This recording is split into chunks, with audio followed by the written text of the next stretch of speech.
Bonjour, bonsoir. Segu Tunkara tiɲɛ segira so. Minisma ɲɛmɔgɔba o de bɔra ka kuma sɔgɔmada in na. A ko Mali problème k'olu nana Mali dɛmɛ. An b'a dɔn fana n tɛ ka minisma défense ta. An b'a dɔn fana Faransi de guerre yɛrɛ jubaju parce que Faransi de marifa bi rebelle mɔgɔ kan kɛlɛ. O bɛɛ tɛmɛnen kɔfɛ i bɛ ka sigira k'i ka armée labɛn k'i ka maliyɛnw bɔ sɛgɛn kɔnɔna na i tɛ ka baara foyi kɛ. An b'a dɔn e nɔ tɛ kɛlɛ in ye mais i nani fila kɔnɔna na ni min kɔlɔsi a turu de bɛ ka taa ka da i kun san. I bɛ kolo la don o don ko ka mɔgɔ minisma to yen ko ka Faransi to yen ayiwa ala sago i sago i bɛ kan minisma ko k'i tɛ président ɲuman ye bi k'i tɛ président ɲuman ye sini n y'o de f'i ɲɛna ko maninka de bɛ n'i sɛgɛn maninka bɛ na cɛkɔrɔba in sɛgɛn koyi maninka bɛ ka cɛkɔrɔba in sɛgɛn dɛ e bɛ ka mɔgɔ min ma jamu ko k'e yɛrɛ man ɲi e cɛ nin ye mɔnɛ ye koyi n'i ye nin kɛ na dɔrɔn i non c'est très grave minisma cɛ kumana kunu a ko a nana Nations Unies na ka na kuma kelen fɔ mais c'est des trucs secrets ne tun tɛ se ka n da don a yɔrɔ la k'a fɔ quoi a nana non seulement a nana ONU na ka na Mali tɔgɔ tiɲɛ ko Mali yɛrɛ président yɛrɛ tɛ Mali fɛ ko bɛ voyage la ko bɛ sunɔgɔ de la ka tila tuguni sɔgɔmada in na a ye mun sɛbɛn ne bɛ n'o kalan aw ni an bɛ jɛ k'o lamɛn ɲɔgɔn fɛ a yɛrɛ ka lajɛ minisma ɲɛmɔgɔ ye mun fɔ manifestation kɛlen maliyɛnw ko minisma ka bɔ Mali kɔnɔ minisma ɲɛmɔgɔ ye mun fɔ Segu Tunkara bɛ n'o kalan a bɛ n'a lajɛ san nɔ ok. Le petit message du représentant spécial du secrétaire général des Nations Unies au Mali en dit long sur l'incapacité de l'État. Et à la nième maloya ekui. Oh, comme ministre Nyamokoba Mbe, ko Mali gouvernement est RDTC, ka échouera, qu'on n'a pas fouillé Mali gouvernement. Oh, ibeka, et koko mogomu yere kan ko nandeme, olu re fana ko ke yere main ke kan ataka bouindi, ki te para fouilla. E chenye maloya ide. Ni mogomu madala fana mba chuma.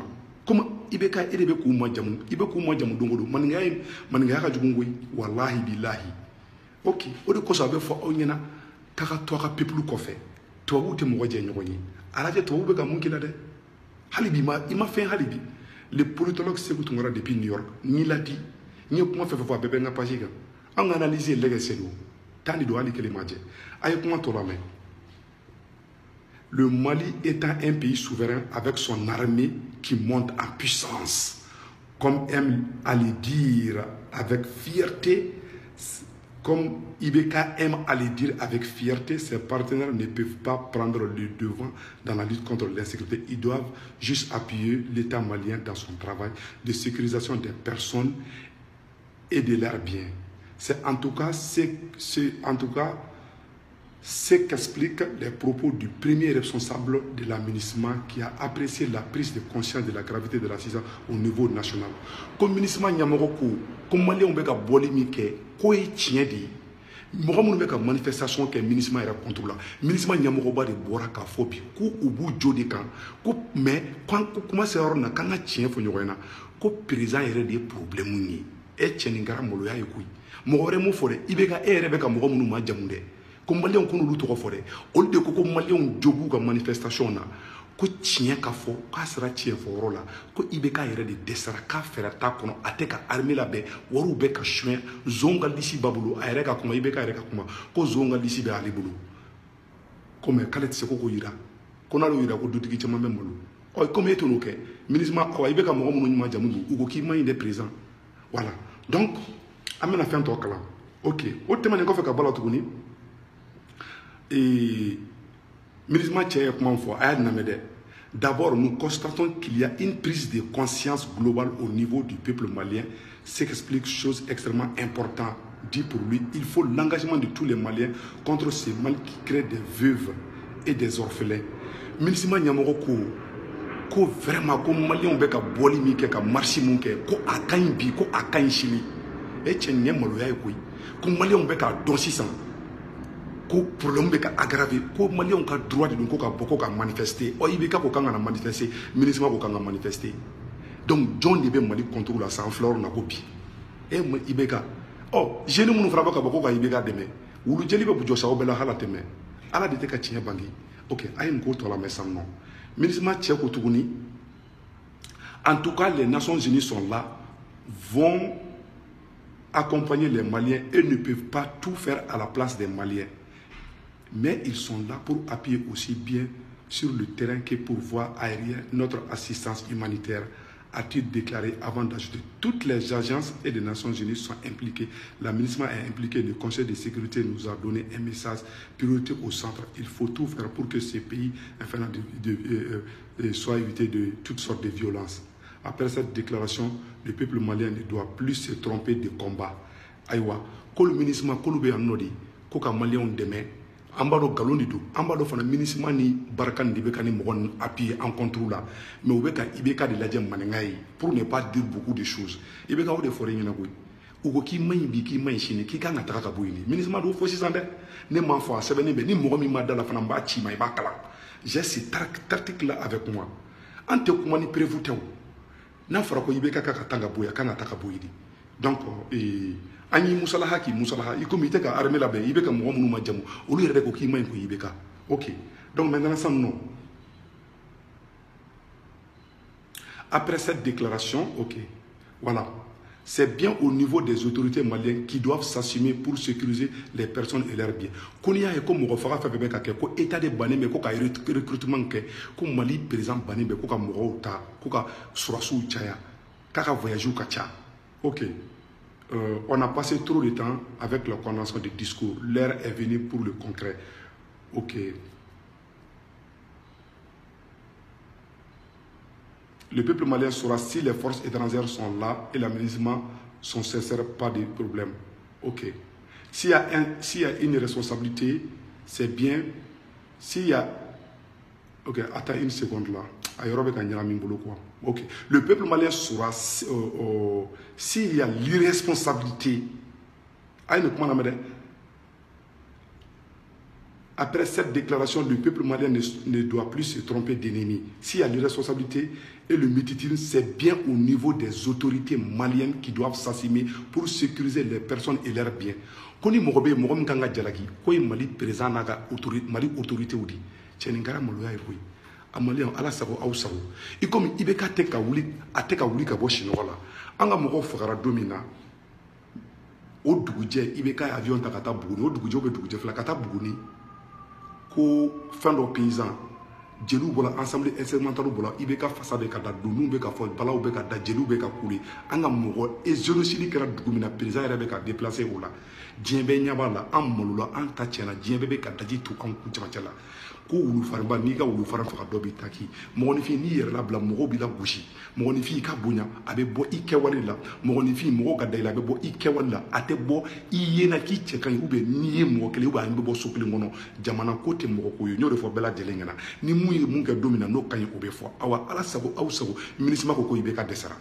OK, solution est très simple. Mamou Diko Ousmane Seri Manan Aïdara aw be ni me die be ko ibe ka desara ay wuli les chefs coutumiers, la famille fondatrice, Aubega Wuli, Ara Farangoga, Aratafo Ibikana, Akake, Allah, Anakira Kama, Natisse, ka recrutement ni fonke. Jusqu'à présent, on n'est pas allé au-delà de la amassé démission Roma, avec qui coron de Kasraï là, ni Bekate Kasraï jusqu'à présent, ni l'union américaine à Katara. Aka démission rami ala nakira kama akana jamana tombulu mogore ukana kana jamana sécurisé. On veut la paix mogote ni bika juguya de bese utumara kono ala ka tunga guyana ala kana tunga jana funa ka sonte malien denga la ladi a juguya te bese ka wala juguya te mono ni me ka ke fana ko parce que ma nya ken na tala ko la ala kana tunga jana men kale ala la men negere la wallahi ya juguya te. Donc, l'heure est venue de dire la vérité à tous les Maliens. Il y a des serabi à faire takono. Mais alibi toujours, on veut chercher une clindama. Maman Dugo, Aïdara, société civile, Mali, Yamoro, Bafé, non, à chrétien, Yamoro, à Fefo, Aïoulou, Akata Koulouba, Akata Koumani, président de la République, à Kaï recrutement d'amener. Président de la République, Mali Daka, Kantekedi. Ni Francis Tokofora, il y a eu des gens qui français, au français qui les boraka fosa qui te sait qui descendra. Et Maron Ngara Moluaï, Nations Unies qui descendra, qui te sait ready. O ebe ka mo mi manjamu, mi maninga erete o. Ebe ka mo mi manjamu, o be ka fo ki mani. Che ay chorwa boy. Fer nyabala. Hey, ibe ka te mo jugu yere. Mais quelque chose, ibaro ni corona na perte de mémoire ndo ni mena doni quoi. Ne ninte do ya wallahi billahi ibe ka 94 mi ne bodo te ibe ka ni ibe ka ni. Parce que avec kashi dongo do, anyaji be ni ka shofa. donc o avec kasi de la cɛw yɛrɛ tɛ hɛrɛ jamana ma koyi awa mali dinɛ ɲɛmɔgɔw mali alimamu mali chrétien ɲɛmɔgɔ pasteur wo a soma ɲɛmɔgɔ wo a chef de village wo a bɛɛ ka wuli a ka fara ɲɔgɔn kan a ka taa fɔ IBK ɲɛna na si ça ne va pas tiɲɛna a ka démissionner tranquillement ka sɔrɔ coup d'état tɛ an ka transition sigi an ka jamana bɔ ni dingɛ kɔnɔna na wallahi IBK tɛ se a bɛ ni ala cɛ a tɛ se ni nana ni kalikan fɛn fɛn min kalila IBK tɛ se jeune minnu bɛ ka IBK appuyer awa wulu jeli de bɛna bɔ aw kan dɛ an b'a dɔn faransi de problème ye dɛ mais faransi bɛ toujours on sait tout parce que dɔ bɛna fɔ ah Sékou Tounkara i ko ko faransi tɛ problème non non non non faransi de problème ye toujours dɛ mais faransi b'a dɔn sa maliyɛn denw de bɛ ka wuli olu nɔfɛ sa nɔ donc u b'a dɔn fana le pouvoir est incapable nin ka d'u ye fana IBK ka to an kunna dɛ mais u bɛ fɛ toujours de ka mankan wuli toujours coup d'état ka kɛ anw de tɛ fɛ o ka kɛ anw de fana kan k'u ka jeu faamuya san nɔ coup d'état kana ka IBK la a ka nɛgɛ ala a n'a kira kama a kan ka taga démission randi a ka Boubou Cissé n'a ka gouvernement to yen je suis très fier de Tchèblé Dramé je suis fier de Boubou Cissé je suis très fier du général Salif Traoré ala ka barika don aw ka baara la Maliki Kulibali nin gouvernement in ka ɲi quoi ni ye sɛgɛn yɛrɛ IBK ka i da sinɔgɔ la k'u to k'u ka baara kɛ mais a bɛ k'u tɔɔrɔ a bɛ k'u ka baara bɛ ɲagamu bolo donc o don a bɛ majamu de la e cɛ non ne sara de quoi wallahi i bɛ ka mɔgɔ min majamu o yɛrɛ ko k'e man ɲi e cɛ nin ye maloya da ye koyi awa président ala sago i sago vraiment awa kuma message bɛ dara i yɛrɛ message bɛɛ lajɛlen la awa maliyɛnw Sékou Tounkara ye nin kalan ni mɔgɔ min ma da la ko ministre ko IBK dɛsɛra n b'a message b'a ci ma i box kɔnɔ i b'a kalan IBK ko k'u nana anw dɛmɛ de u ko effectivement u nana dɛmɛ ko mais ko IBK yɛrɛ de man ɲi IBK bɛ ninnu majamu de walasa u k'ale to yen a ka to a ka place la mais ninnu de ko IBK bɛ place min na k'a ma y'a la donc jamana maliden ala sago aw sago mais ninnu ka intention o tɛ dɔwɛrɛ coup d'état ka kɛ mali tɔ ka ɲagami mais anw de fana y'u ka jeu faamuya n tɛ ka ministre dɛmɛ IBK contre la dɛ fo ka diɲɛ wuli ne tɛ tubabu dɛmɛ n ka président contre la mais mun bɛ ka fɔ tiɲɛ de don mais anw de kan ka se a kɛcogo la donc mali dinɛ ɲɛmɔgɔw mali société civile ɲɛmɔgɔ a wuli a ka taa fɔ IBK ɲɛna k'a dɛsɛra k'a ka kɛ ala kama ka mali to maliyɛn denw bolo an k'an ka recrutement kɛ Moussa, le général Yamoussa Kamara, ou là ka français ambassadeur de dominer IBK au blanc. Ni français to fa bi gain. Il y a une armée bétien au profit de la France. Cette même France vient de dire que quitte ici. O ga so yi ka armée bétien a koso. To ou ben de kilaw, ou yi nega ga gamu kele, gamu ou là avec puissance, yo au jolo kari. Au désarmé au profit de ces rebelles de la France. Résultat be jogo jumɛn bi. Chef d'état fait français de maya betrayi. IBK ma foyi fɔlɔ wallahi Fransi de bɛna maliyɛnw na révolter contre la o de système de kana mais i ɲɛ t'a la mais les politologues Sékou Tounkara voient ça depuis loin ni musulman kelen ni Fransi kelen de ko Mali jeunes minnu bɛ ka bɔ ka manifestation k'u jo de don bi k'u jo de don sini ko IBK tɛ se k'a dɛsɛra k'a fɛɛrɛ t'a kɔnɔ maliyɛn ala sago aw sago la balle est dans notre camp en bon entendeur salut mais pas de coup d'état an bɛ wuli ka taa dili la a ka fanga bila a k'an ba ɲɔgɔn wɛrɛ ma ala ka Mali kisi ɲɔgɔn wɛrɛ ma